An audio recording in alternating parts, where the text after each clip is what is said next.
multiple communities and even different regional districts across BC looking at ways to play together so that they can all get further faster. And of course, big data to get more information on transportation, which no one is happy with their transportation data right now. And to learn more, the BC Municipal Climate Leadership Council is hosting the Climate Leadership Institute, which I believe we have a couple of registrations for from Bowen Island, which is great.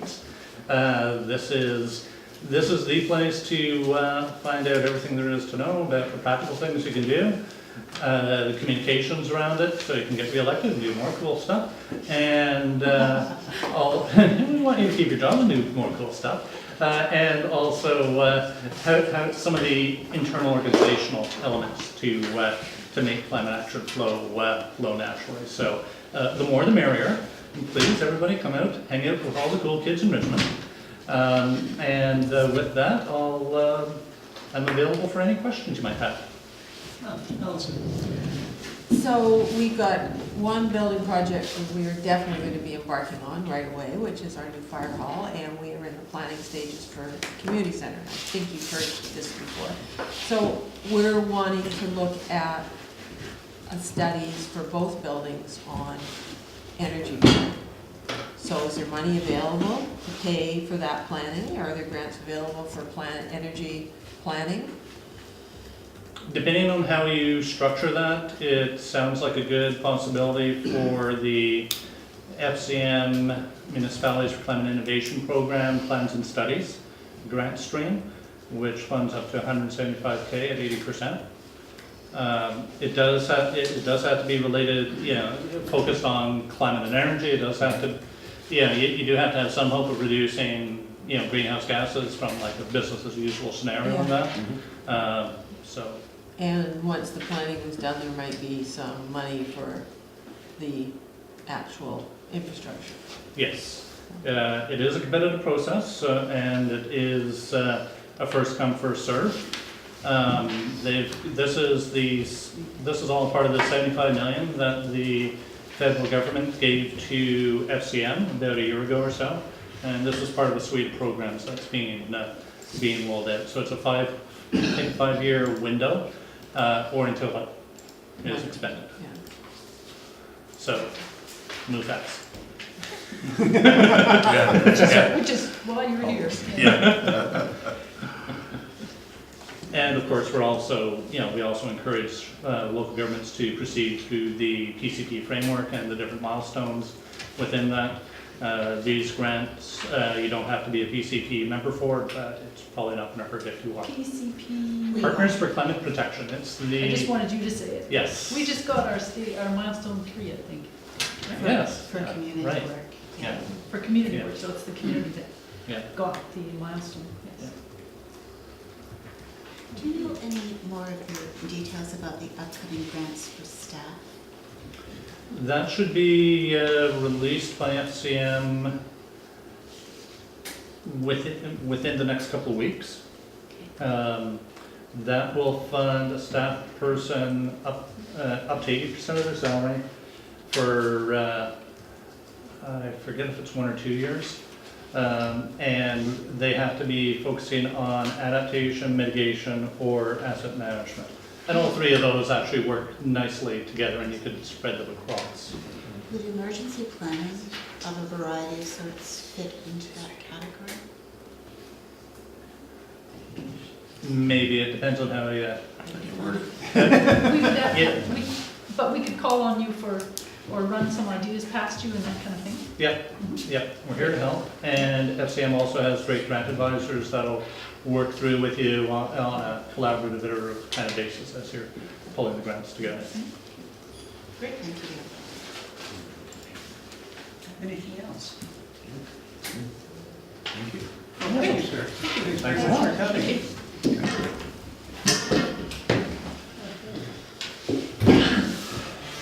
So, now onto the fun stuff. Oh, look, Peter just walked back in.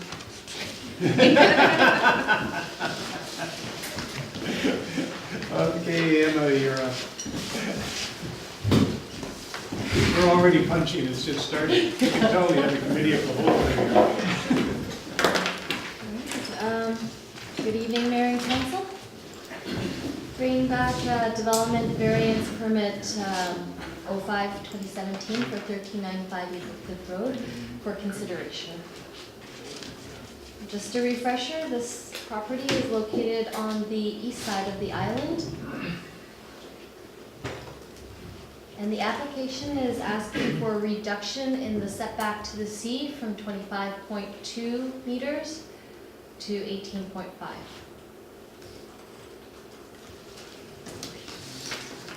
The planner's recommendation is to revise this requested variance to reflect the actual proposed development.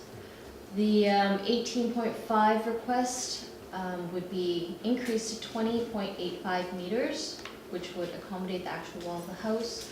And this would be accompanied by an increase in the maximum allowed deck projection from 1.25 meters to 2.35 meters. So in essence, this would allow for the proposed development without any change, but ensure that the siting of the house is further from the sea than its neighbor, which is currently sited at an average existing setback of 20.5 meters. The results of the public notice, we got 6 submissions as of today, 5 with concerns and 1 in support. Were those from 5 different people? Yes.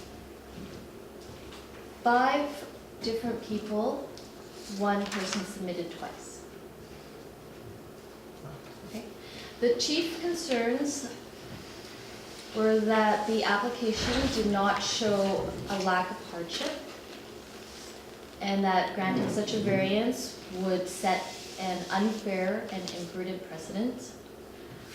That the proposed development causes impacts on privacy and an obstruction of views. And a general concern for retention of mature to old growth trees on the property. And also concern for impacts on the historic Leben site. On the September 18th Heritage Commission meeting, there was also a recommendation that went forward to council regarding the Leben site that is directly adjacent to the south of the proposed variance. And the recommendation is for council to consider sight lines from Leben when they consider this development variance permit application. Can I ask you a minute?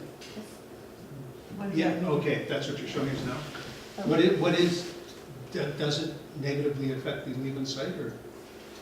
I actually cannot speak to how the heritage value may be impacted.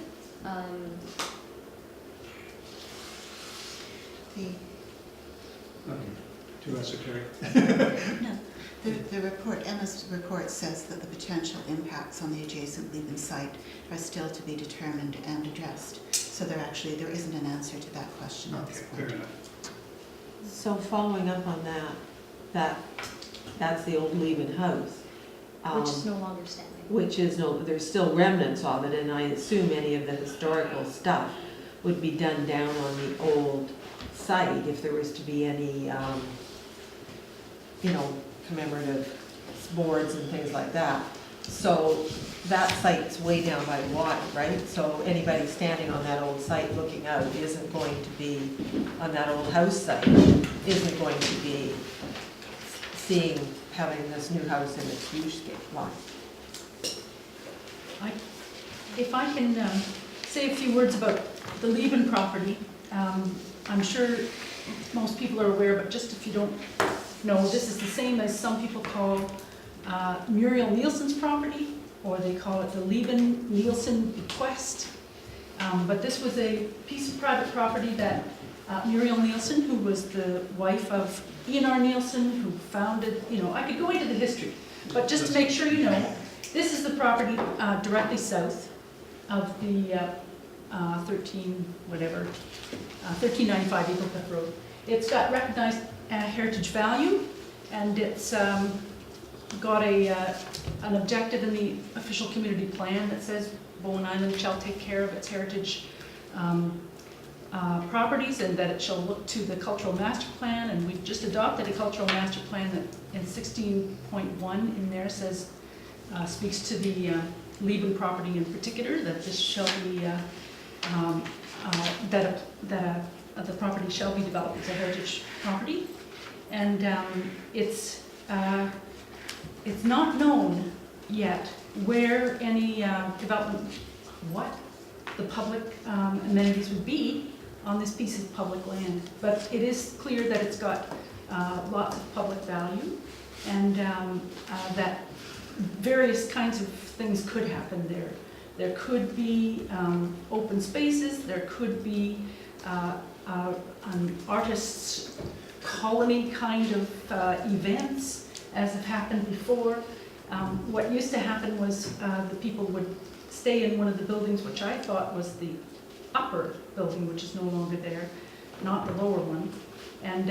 But there were various little spots, sort of, I don't know whether they were tents with canopies or little cabins where people would write and paint and do the other wonderful things that they used to do. So the whole site, Lieben site, the whole site was used, and I can see the whole site being available to the public. The details of the bequest were here was that it would be maintained in the natural state, not turned into a formal park.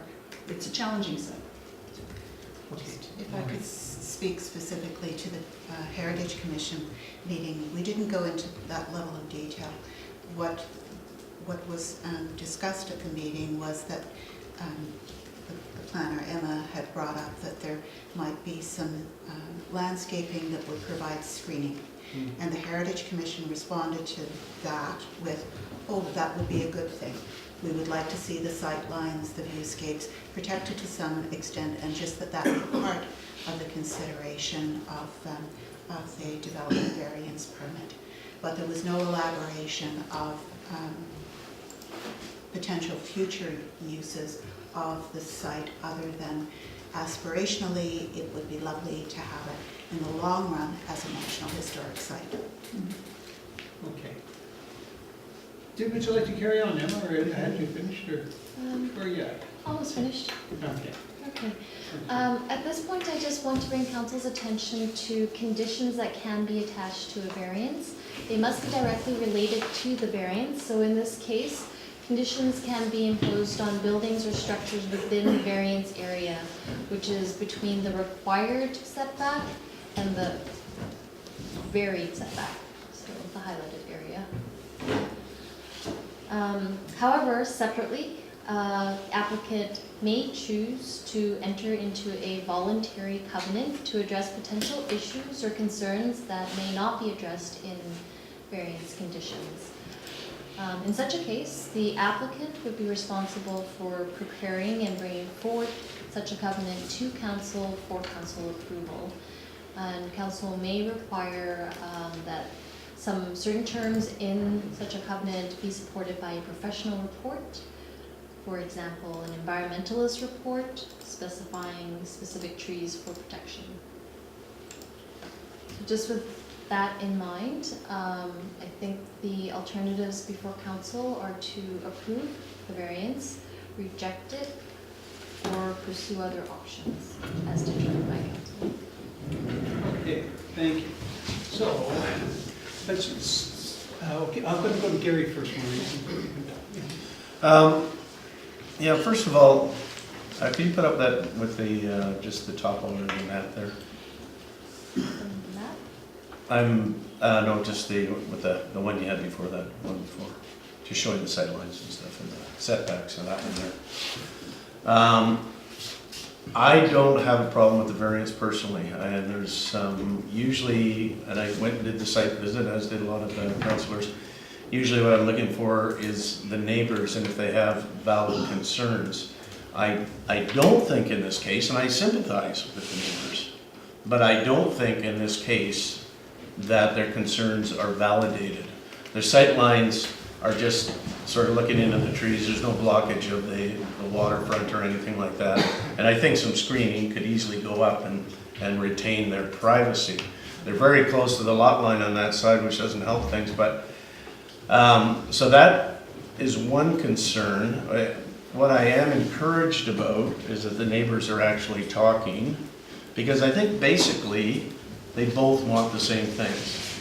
And unfortunately, they picked a piece of property, and if you don't want change, you have to buy 100 acres around you. But change is inevitable, and it will happen. And I sympathize. It's never nice to lose, part of what you've always had. But I think the proponents here have done their homework. I think they've sounded all the trees. They've looked at everything. They're very conscientious, I believe. And the gardens will be reclaimed. And I don't have a problem moving the house a little bit closer to the water plant, because what invariably happens is you put the house back where it was and just cut all the trees down. So that's usually what happens if you move the house back too far. The other thing is the Leben property. Again, I think there could be some screening in there, which I think would probably be advantageous. I don't believe that they could have a 12,000 square foot house in there, which would really affect the Leben property, and they could do that legally. I think what they've chosen to do here, and I think, if they want to covenant some screening on that side, I think that would be fine. So anyway, that's my thoughts on it. I can't think of anything else here at the time, but yes, I'm in favor of the variance. I just have a question. Okay. Can you explain or remind me why it's not a 30-meter setback as per the land use bylaw? So the general setback to the sea is 30 meters, but the land use bylaw also allows for a reduction based on the average existing setback of your neighbors. So in this case, their neighbor to the north has an average setback of 20.5 meters, and the Leben site is considered vacant, so it would use the 30-meter general setback, and the average is out to 25. Melanie? The original house, was it within the 30-meter setback? Outside of. Outside? It was past the 30 meters. Yeah, as you can see, actually, this third line is the 30-meter setback. And this was the original house. This was much better. Okay, sorry, I was going to go to Allison and then Maureen. Well, having been in several of our houses, the last to build and a lot in between, and the people on either side expecting us to continue to provide their privacy. If you want privacy, you plant your own trees on your lot so you know that they can't be taken down. I don't have a problem with the variance, and if, as I said, if the old Leben house had been still a house with a roof, I don't think we'd even be having this variance application hearing. And the comment that was in one of the public comments raising concern, I'm not sure that they're talking about hardship. That's not a council issue, that's if somebody was taking it to the Board of Variance. That's my understanding of the legislation. So I don't have a problem with the application. I'm Okay. still confused though. Let me go to Maureen first, okay? I'll pass. Okay. I'm still confused. So you said that took the setback back to 25 meters. But is that what they're asking for? They're asking for 18.5. Yeah. Okay. I'd just like to speak to it for a moment. So the bylaw says 25, whatever it is, whatever it calculates up to. So if we're going to give a variance permit, it should be based, there should be a reason for it. Typically that reason is hardship or demonstrated public benefit, right? Or the neighbors don't care, right? If the neighbors don't care, why should anybody else? I think the provision, as Emma laid out, that it could be mitigated by covenant. I think the one point I want to make here is that it's not how much of the neighbor's house you see, it's how much the neighbor sees you when you're sitting on your deck. So it might be a very small window, but it's a window looking right at your deck, right? So this business of, well, it's only this degree of view or that sort of thing, I don't think that's so much an issue as the fact that it's loss of privacy. So what I would like to see is the proponents and the neighbors work together to work out some kind of a deal on landscaping, because it works for both sides. And it works for the proponent if Leben ever becomes something. So if that does become a 12 little cottages for artists to come and stay in, they'll be very pleased that 10 years previously, they planted some trees along the edge. So I'm not in favor of giving the DVP as it sits now. I think you have to respect the neighbors. If they say, this is the law, enforce it. I don't think we should say, oh, well, although there's no hardship, and although there's no public benefit, it's a pretty nice looking house, we should do it. I don't think that's a strong enough reason. But I do think that there's a deal here that can be made with covenants, and I think there's a willingness on the parties to work. So that's how I'd like to see it go forward. So- If I can chip in my 2 bits here, I think if the land use bylaw allows a 25-meter setback, then that's what we should uphold, is our municipality's setbacks. We've looked at a number of properties, some with permits and some without, who have wanted to be closer to the sea, and we've seen that when you allow when you permit a variance, then it also has a follow-on effect on the next buildings that can be built further on down the shoreline as well. So we would be gradually, houses can step closer down to the shore.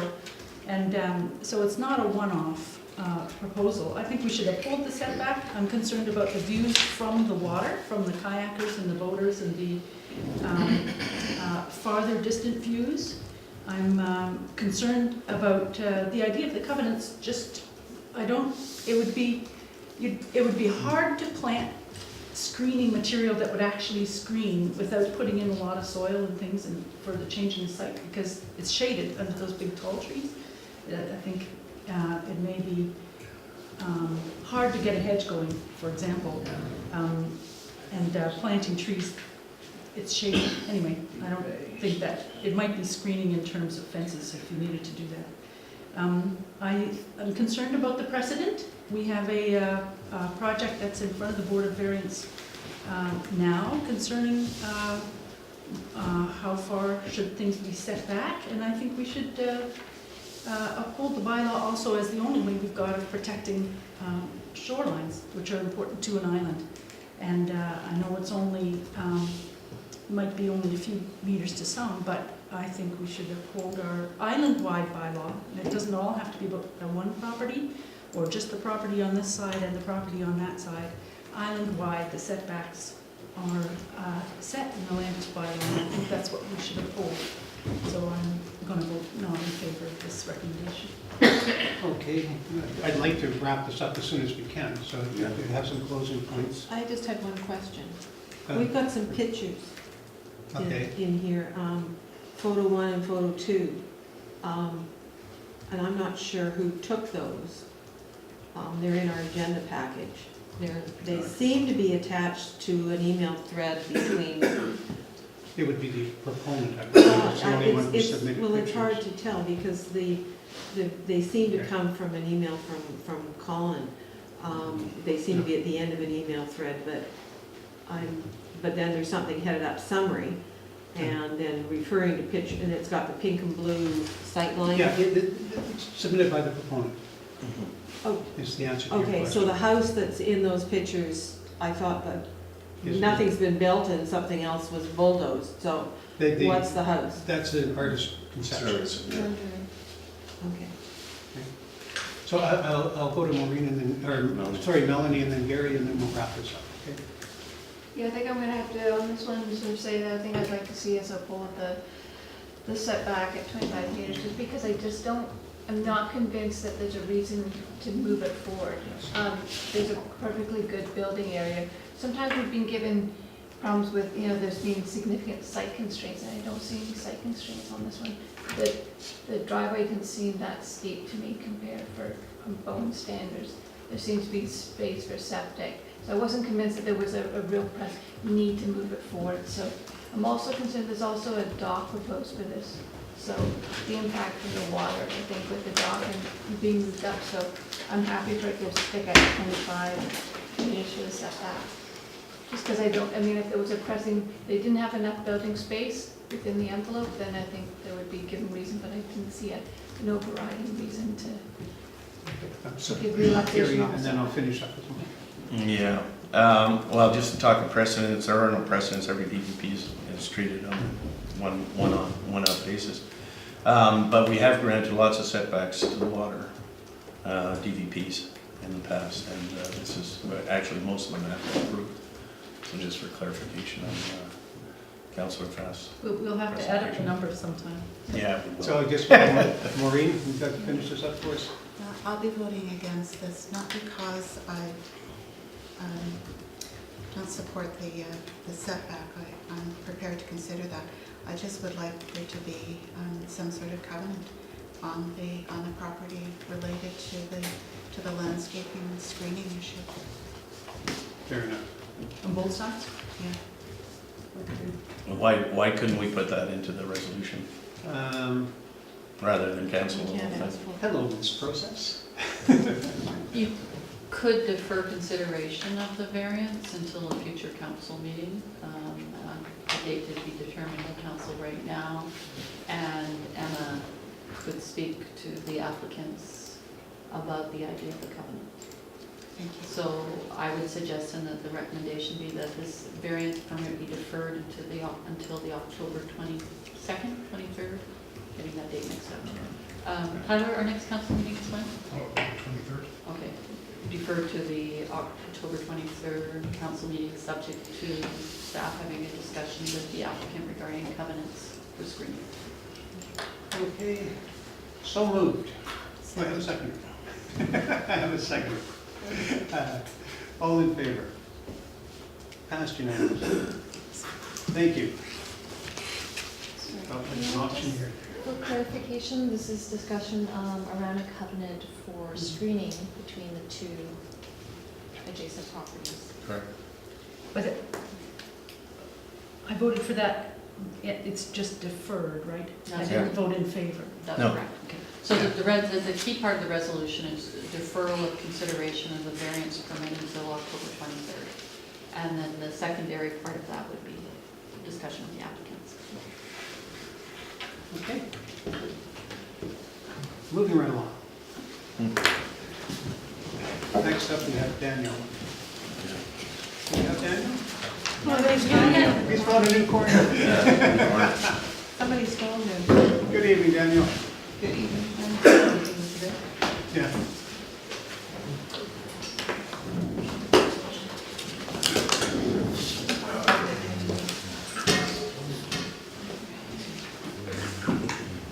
So the Mayor and Council here tonight to talk about the Grafton Lake rezoning application.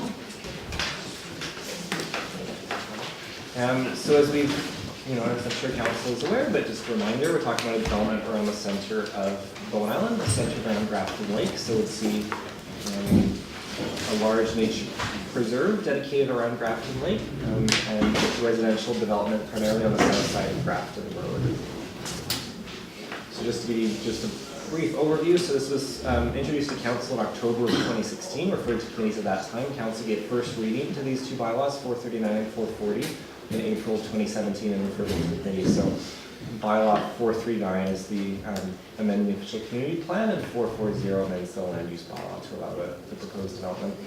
And then most recently, in July of 2017, we brought an update report to Council regarding the community responses we've received at that point and some future amendments we thought we would be bringing. And then in September of 2017, so this last Council meeting, we brought a report on the affordable housing component of the development. So then tonight I have the two bylaws with recommended amendments for consideration of second reading. So I'll just go through the ones that I've sort of discussed in the report. So the first one would be redrawing this Area 6 and Area 7 boundaries. So these are the two areas in the comprehensive development zone that see the bulk of the residential development. And so it's redrawing the boundaries a bit to move this proposed office site from Area 7 into Area 6. There's another office site that's further up the hill, sort of in here, in Area 7, so that each site has a future potential office site. The second one, adding definition of health and wellness center. So this is for the Orchard Recovery Center Comprehensive Development Zone to have a definition that would go with the use, sort of to capture what the Orchard Recovery Center does now. And on a similar note, we had proposed in the original bylaw that got first reading a guest house use for the recovery center, the Orchard Recovery Center, as a place for them to house clients during their stay there. And this was found pretty much by everybody that this was quite confusing, that it's not really a guest house, that, you know, they own another property that is zoned for guest house, and it's a use that does fit under guest house, but that, you know, just to be clear, we're gonna call it recovery care housing. So it's for their people coming to stay for treatment, and there's a definition that's there as well. And then fourth, changes to unit counts in the bylaw. So previously, how the bylaw had been written was that it had a maximum number of market units that were permitted in each zone. And then we included a floor area for the affordable housing and said you need this much affordable housing based on essentially an estimate of what would be 15% of the total development.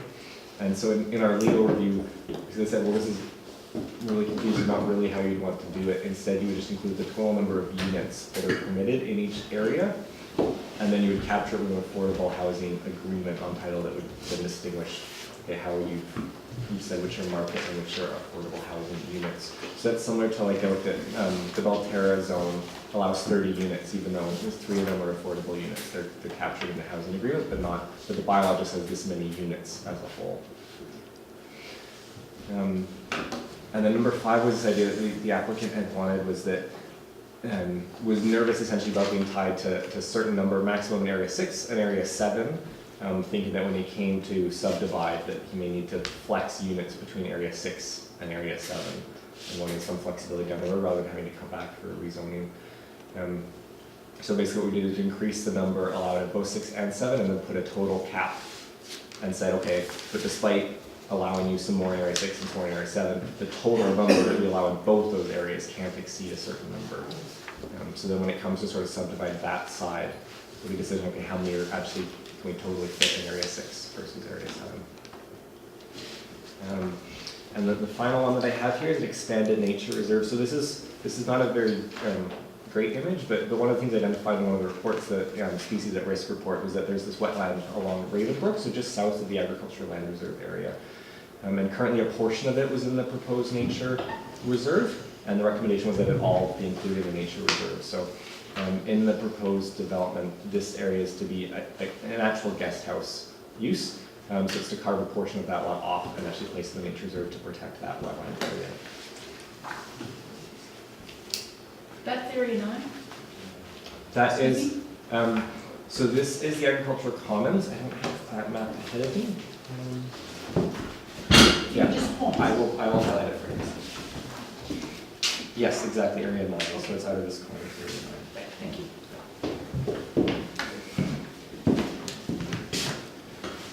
So those are the changes that I had discussed in the report. There are other changes in the bylaw and haven't discussed them, so I tried to capture some of the more significant ones and was trying to make sure that everything is as clear as possible.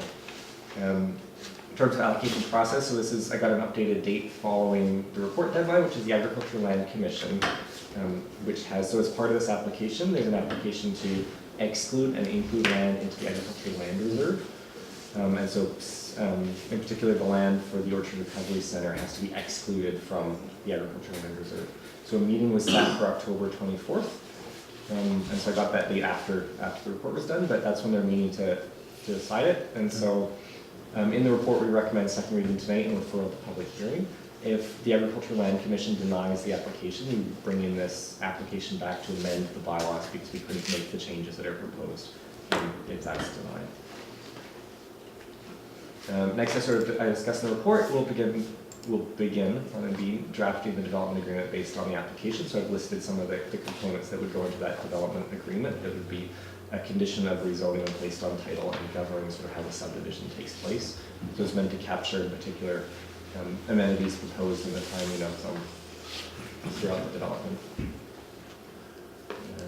And then, right, and so it's recommended following second reading and the council direction, staff will schedule a public hearing for a date after October 24th. I mean, I think given where we are now, it would be after October 24th anyways, but it would be after that date.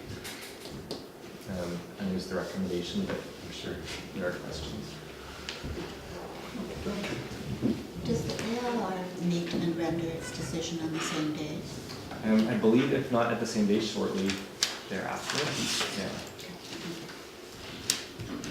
They had a site visit in September. So they've already visited it and received reports on it, and then they can change the same date. Go to Allison and then Scott. So, one of the things I didn't pick up when I sent you my list of questions, is in 4.31, under the second list that says principal uses of land and buildings, so areas 6 to 10, you've got retreat center and guest house. Mm-hmm. Should that be the new names? So guest house, and this is where some of why we wanted to remove that guest house name from the. So this area 9 is a guest house and that it's intended to be used for a tourist commercial use. So essentially, like you think of it as an inn or a, whatever place where people will stay, as opposed to in the Forestry Recovery Center, which is in expanded CD5. They had before a guest house use, and so that's what we're going to change to be recovery care housing, so that we don't have this confusion about ongoing, concept about guest house. And, okay, so I'm mixing the two songs up. Okay, I'll go to Scott and come back to you. Just a quick question about the phasing and when Mhm. things happen. I'm just wondering about the 35 rental accommodation units that are in 6 and 7. Is there something in the schedule that I missed about when those might, or what order, when those might come to be developed? Yeah, so the developer's plan is to begin with this area 5, right? That's identified as the first phase, and then to start, and possibly would even be, this end of it. It sort of could depend, I think, on their timing. So they have to be provided as market units are provided. So in each phase, so it can't be the last units of area 6 be the rental housing. Everything else gets built first, and then this. But in terms of that, it would be as the market dictates. Okay, So so imagine 5